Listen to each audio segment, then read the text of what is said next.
Os verdadeiros ícones da liberdade e da justiça são propositalmente esquecidos pela esquerda. As mulheres, que realmente foram valentes, corajosas e lutaram contra o autoritarismo, são ignoradas pelas feministas. E falaremos de uma delas neste vídeo. Este é o Visão Libertária, sua fonte de informações descentralizadas e distribuídas.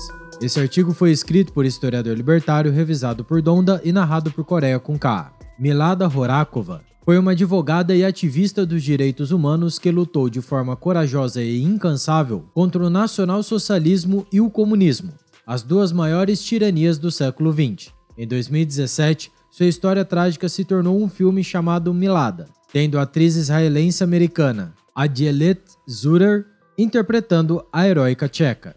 Tudo começou quando a Alemanha invadiu a Tchecoslováquia em 1939. Na época, ela acabou sendo presa pela Gestapo, a polícia do governo alemão, tendo um destino horrível num campo de concentração. Como os alemães estavam perdendo a guerra poucos anos depois, ela conseguiu resistir até o fim do conflito e sair viva da tirania do bigodinho. Assim, com a vitória dos exércitos aliados em 1945, sua pena foi comutada e ela conseguiu voltar para casa. Em 1946, ela seria eleita deputada e as coisas pareciam melhorar em sua vida. No entanto, sua luta não acabaria com o fim da Segunda Guerra Mundial.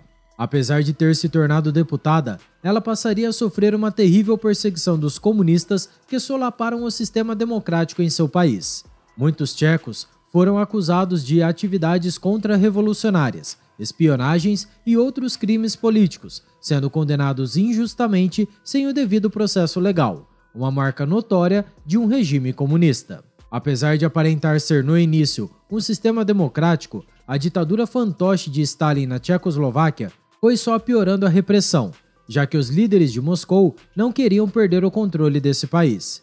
No filme, vemos que o sistema de perseguição soviético era de uma brutalidade comparável na época somente ao Estado alemão. E ao ser vista como inimiga da pátria, simplesmente por se opor ao regime do Partido Único, Milada sofreu a mais cruel e triste perseguição. A protagonista do filme, inclusive, seria submetida aos piores métodos de interrogatório e tortura, tanto físicas quanto psicológicas, e os interrogadores, a serviço do regime de Moscou, diziam que ela poderia ver seus filhos somente se confessasse. Era através dessas falsas confissões que o regime impunha sua narrativa de que havia ameaças ao povo e à ordem social do país, já que a imprensa, controlada e corrupta, ajudava nesse papel de mentiras.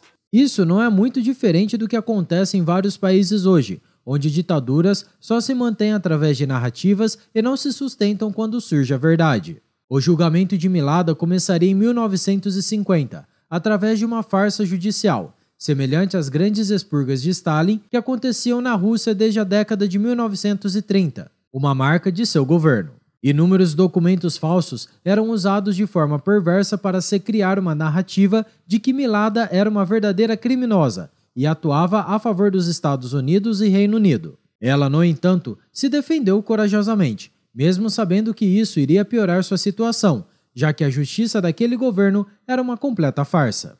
Isso sim é resistência. Sabe-se até que personalidades famosas da época, como Albert Einstein e Winston Churchill, que ouviram seu depoimento, pediram clemência pela vida de Milada, mas isso não foi suficiente para impedir a brutalidade soviética. Realmente, clemência não é uma palavra no vocabulário de um comunista. Infelizmente, mesmo com mobilização da comunidade internacional, sua sentença foi executada sem qualquer resquício de piedade, com Milada sendo enforcada na prisão de Pankrak, no mesmo mês de junho de 1950, com apenas 48 anos de idade. Muitos anos após sua morte, um reexame parcial de seu julgamento, em 1989, concluiu que ele não passou de um teatro, sendo considerado uma farsa política. Posteriormente, no ano de 2003, o Tribunal Municipal de Praga anulou sua condenação e a absolveu de todas as acusações que recebera dos comunistas. Essa foi uma forma de reconhecer não só a inocência de Milada, uma das inúmeras vítimas do comunismo,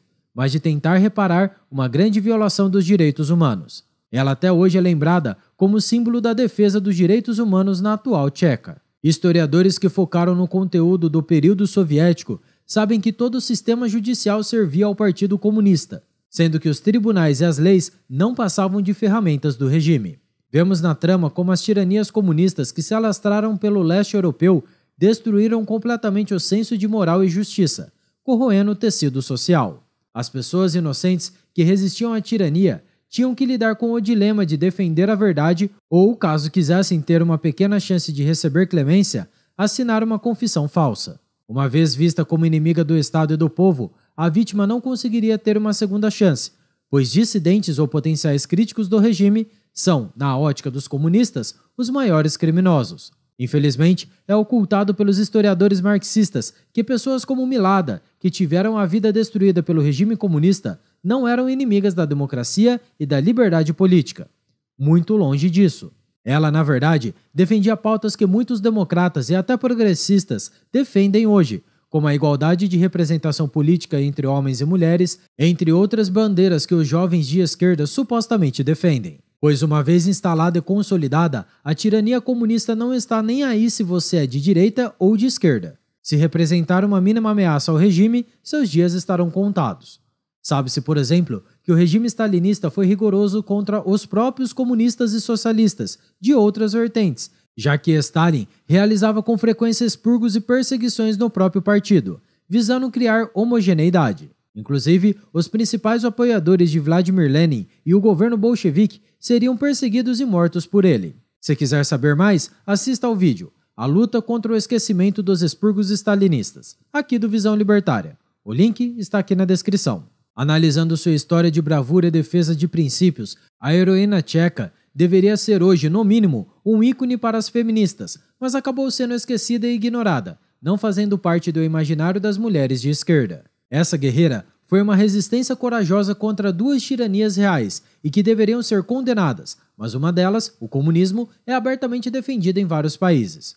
Hoje, Frida Kahlo, uma ferrenha marxista e defensora de Stalin, o ditador responsável pelo massacre de milhões de pessoas, se tornou, infelizmente, um dos grandes ícones do feminismo hipócrita. Mas para além de discutir o sistema judicial soviético exposto no filme, precisamos entender que o corrompimento do sistema judiciário não é algo exclusivo de ditaduras de viés comunista ou fascista. O problema começa com o monopólio, e é graças ao controle absoluto e centralizado que ditadores sanguinários, como Stalin e Hitler, conseguiram usar os tribunais como uma ferramenta de perseguição do partido.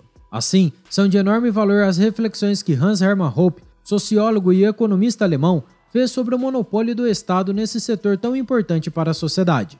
Hoppe, em seus escritos, alerta para a falta de incentivos corretos do sistema de justiça que é controlado pelo governo, já que o Estado não tem perdas por ofertar um serviço ruim. É devido à falta de competição que não existe um correto cumprimento de padrão de qualidade, pois os serviços públicos não estão à mercê do mercado. A corrupção é frequente, já que um juiz ou desembargador dificilmente é punido, e quando o é, as penas são bastante brandas. Vemos assim que no sistema republicano democrático existe dois tipos de justiça e leis, aquelas reservadas às elites que comandam o governo e aquelas reservadas ao cidadão comum, mero pagador de impostos que não tem privilégios ou imunidades legais. Entre outras críticas de Hoppe, a que é feita sobre decisões jurídicas contaminadas pelo viés partidário é uma das mais relevantes. Afinal, quando políticos conseguem nomear juízes ou suborná-los de alguma forma, é óbvio que as decisões serão em benefício de certos partidos políticos, destruindo qualquer senso de imparcialidade do serviço. Portanto, é somente num sistema de livre mercado completamente descentralizado e livre de monopólio que os tribunais poderiam adotar uma diversidade de sistemas legais.